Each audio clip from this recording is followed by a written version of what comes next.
अनुजा नावाची एक मुलगी होती, जी नागपूरची रहिवाशी होती. तिचं स्वप्न होतं की ती एक दिवस मोठ्या कॉलेजमध्ये प्रवेश घेईल आणि यशस्वी इंजिनियर बनेल. खूप मेहनताने अभ्यास केल्यामुळे तिला अखेर बंगलोरच्या आर्वी कॉलेज ऑफ इंजिनिअरिंगमध्ये प्रवेश मिळाला. ती खूप आनंदी होती, कारण हा तिच्या स्वप्नांचा एक भाग होता. तिच्या आई-वडील देखील तिला सोडवण्यासाठी विमानतळावर आले होते.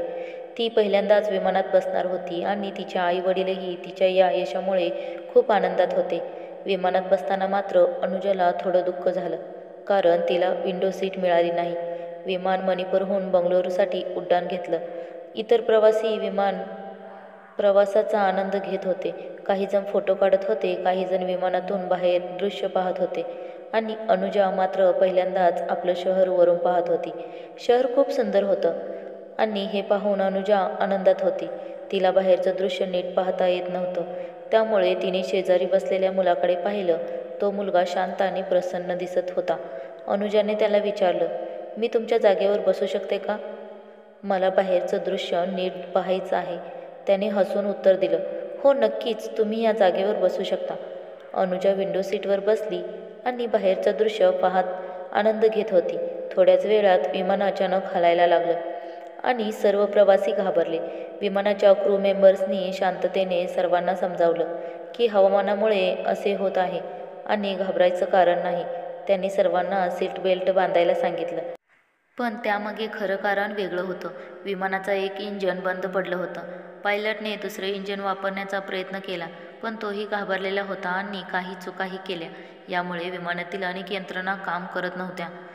आता विमान हवेत होतं, पण पायलटकडे फारशी नियंत्रणाची शक्यता नव्हती. क्रू मेंबर्सनी प्रवाशांना शांतपणे पॅराशूट घ्यायला सांगितलं आणि विमानातून सुरक्षितपणे उडी मारायची तयारी करायला सांगितलं. प्रवाशांमध्ये भीती पसरली होती. काही जण रडत होते, काही जण देवाचं नाव घेत होते, तर अनुजा मात्र शांत बसली होती. प्रत्येकाला पॅराशूट मिळालं आणि क्रू मेंबर्सनी सर्वांना पॅराशूट कसं वापरायचं याची माहिती दिली. 5 मिनिटाच्या आत बहुतेक प्रवासी विमानातून उडी मारून खाली उतरले. अनुजा आणि काही मोजके प्रवासी मात्र शेवटपर्यंत विमानात होते. जसं विमान एका पर्वतावर धडकण्याच्या बेतात आलं, तशी परिस्थिती अधिक गंभीर झाली. क्रू मेंबर्सनी देखील पॅराशूट वापरून खाली उडी मारली, मात्र विमानाचा अपघात होऊन पायलट आणि क्रू सदस्यांचे प्राण गेले. अनुजा मात्र सुरक्षितपणे पॅराशूटच्या मदतीने खाली उतरली, पण ती एका मोठ्या झाडावर अडकली होती. तिचं पॅराशूट झाडात अडकून गेलं होतं आणि तिला तेथून उतरायला येत नव्हतं. तिच्या मनात भीती होती, पण काही क्षणांनी तिथे शेजारी बसलेला आदित्य दिसला. तो तिला पाहून झाडावर चढला आणि तिला खाली उतरवलं. अनुजाने त्याचे आभार मानले आणि विचारलं, "तुझं नाव काय आहे?" त्याने हसून उत्तर दिलं, "आदित्य." दोघेही एकत्र जंगलातून बाहेर पडण्याचा मार्ग शोधू लागले. जंगल खूप मोठं होतं, इतकं की तिथे कोणतीही वस्ती किंवा गाव दिसत नव्हतं. अनुजाला आता थोडं भीतीच वाटू लागलं. ती आदित्याला म्हणाली, "आता आपण काय करू? खायचं काय? कुठे राहायचं?" आदित्याने शांतपणे उत्तर दिलं, "आत्तापुरतं आपण झाडावर लाकडाचं घर बांधून राहू. आपल्याला कुणीतरी वाचवायला येईपर्यंत आपल्याला इथेच राहायला लागेल." त्यांनी एकत्रितपणे नदी किंवा तळं शोधण्याचं ठरवलं, कारण पाणी त्याच्यासाठी खूप महत्त्वाचं होतं. अखेर एक दिवस नदी सापडली आणि दोघेही आनंदाने वेडे झाले. अनुजाने म्हटलं, "शहरात असताना आपण पाण्याची किंमत कधीच समजली नाही. होळीच्या वेळी आपण किती पाणी वाया घालवतो. आज कळलं की जीवनात पाण्याचं किती महत्त्व आहे." आदित्याने हसून तिचं समर्थन केलं. रात्रीसाठी त्यांनी झाडावर एक घर बांधलं, काही फळं गोळा केली आणि दोघांनी मिळून ती खाल्ली. पण त्यांना झोप काही लागत नव्हती, कारण थंडी खूप होती. त्यांनी अग्नी पेटवून एकमेकांशी गप्पा मारल्या आणि काही वेळाने झोपले. दुसऱ्या दिवशी अनुजा आधी उठली आणि पाहिलं की आदित्य तिला मिठी मारून झोपला आहे. ती थोडी रागात आली आणि त्याला धक्का देऊन उठवलं. "तू माझ्याजवळ का झोपला होतास?"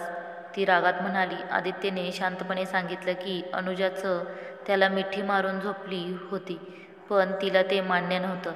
त्याच्या या ताणतणावानंतर काही दिवस दोघं शांत होते, फक्त आवश्यक गोष्टीबाबतच बोलत होते. त्यांनी एकमेकांना जबाबदारीने मदत केली, पण संवादात अंतर होतं. जंगलात एकटे राहून त्यांना जगायची सवय झाली, पण मनात खोलवर काहीतरी बदल होत होतं. एक दिवस जेव्हा आदित्य जंगलात फळं शोधायला गेला होता तेव्हा अनुजाला भेड्याचा एक टोळके दिसलं. ती घाबरली आणि झाडावर चढायला लागली. पण एका भेड्याने तिचं पाय धरून ओढायला सुरुवात केली. अनुजाने धाडसाने त्याच्या तोंडावर जोरात दगड फेकून मारला आणि शेवटी स्वतःला वाचवलं. तितक्यात आदित्य परत आला. त्याने अनुजाला सुरक्षित पाहून तिचं सांत्वन केलं. अनुजा त्याच्या मिठीत रडत होती, पण आता दोघांमधील संबंध अधिक जवळचे झाले होते. त्यांनी एकमेकांना समजून घेतलं आणि त्या जंगलातून बाहेर पडायचं ठरवलं. 45 दिवसानंतर अखेर त्यांना एक छोटीशी वस्ती दिसली आणि त्यांनी त्या गावात शरण घेतले. दोघं घरी परतले, पण त्यांच्या मनात एकमेकांबद्दल प्रेम अधिक गडद झालं होतं. अनुजाने शेवटी आदित्यला फोन करून विचारलं, तुला माझी आठवण येते का? आदित्यने उत्तर दिलं, हो, खूप आठवण येते. आणि ते पुन्हा भेटले. त्या भेटीत अनुजाने आदित्यला आपल्या मनातील भावना व्यक्त केल्या आणि आदित्यनेही त्याचं प्रेम कबूल केलं. त्यांनी एकत्र आयुष्य घालवण्याचा निर्णय घेतला, त्यांच्या कुटुंबियांना सांगितलं आणि दोघांनी धूमधडाक्यात लग्न केलं. त्या लग्नानंतर अनुजाने शिक्षण पूर्ण केलं, तर आदित्यने आपल्या वडिलांचा व्यवसाय सुरू केला. दोघेही आयुष्यात खूप आनंदी होते, कारण त्यांना एकमेकांमध्ये सच्चा साथीदार सापडला होता. कथा इथे संपते, पण अनुजा आणि आदित्यच्या प्रेमाचा प्रवास त्यांच्या आयुष्यभर सुरू राहिला. कथा कशी वाटली कमेंट करून कळवा आणि आपल्या चॅनेलला सबस्क्राईब करायला विसरू नका. धन्यवाद.